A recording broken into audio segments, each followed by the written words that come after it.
All right, this is a really cool video because what we've just done, we started this car. This is 1913 Princess, and it's one of 3 left known in the world.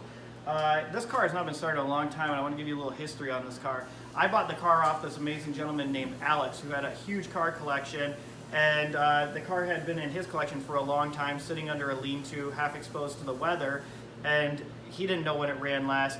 He had bought the car off a gentleman named Bernie Pollard, and Bernie Pollard had one of the world's largest car collections at the time, and he had bought a lot of his cars. I guess he was a very unique guy. You can find a little bit about him online. He had bought a lot of his cars before World War II, and I believe that this is one of these cars because during World War II, the government, I guess, was flying over Detroit and saw all these old cars rusting away behind a building, and they sent Bernie or Bernard Pollard a letter that said, hey dude, World War II is going on, you need to send these in so we can make bullets and all kinds of stuff with the metal.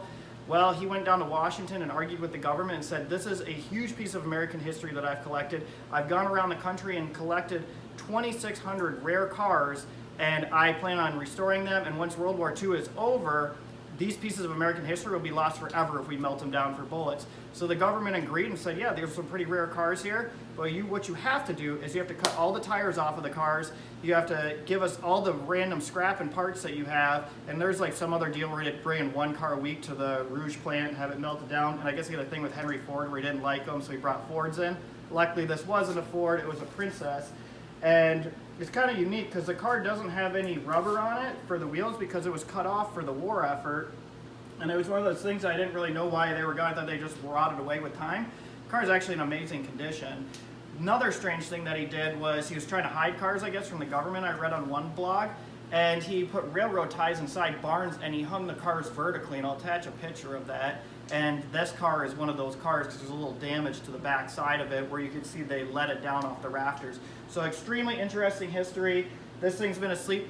Like I said, it hasn't run since Roosevelt was in office for sure. It's probably 1920s since it ran. It probably, being 1913, being hand crank, by the time electric motors came out and like a better cars, Model T was so cheap, this thing probably got put in a garage down in Detroit and stayed there up until, Bernie bought it, and I'm sure it hadn't really left the Detroit area. It was made there and it's been asleep for a long time. So let's fire this car out probably first time in 100 to 90 to 80 years. It's been a long time.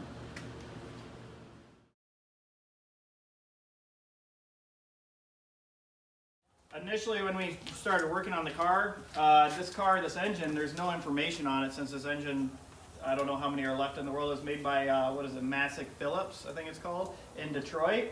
We were able to find the Bosch magneto information, so once we got the firing order off of that and we kind of like backtrack stuff, we thought cylinder number 1 would be in the front, but it's actually 1, 3, 4, 2, like it's all weird in there. I can't remember the exact firing order. That took a while to figure out. Rebuilt the magneto, rebuilt the carburetor, made everything roll over, but to get it rolling over faster, because I was like kind of dying cranking this thing over by hand, we just welded a little socket to the front of here and we were able to start the car electrically, which was kind of cool. But now that we have it running, I should be able to hand start it, and I'll give that a try right now. You want the throttle up at all? Yeah, throttle a little bit. We'll see. It should fire up. Okay. Oh! There you go. Whoa! Pretty cool. All right, well, we got this old 1913 Princess fired up since probably a Roosevelt was in office. Strapped up. Motor sounds good. We got the clutch freed up. We're going to try that. Should be first gear. Try the brakes out. Try second gear. Third gear, and try reverse. Oh yeah!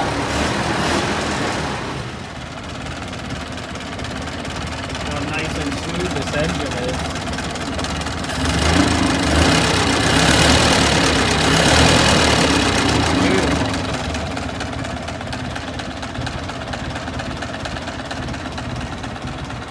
A couple videos of me starting this thing, but I wanted to light the candles for dramatic effect because it's been a long time since this thing's been alive, and I think that the oil lanterns deserve to be lit while it starts.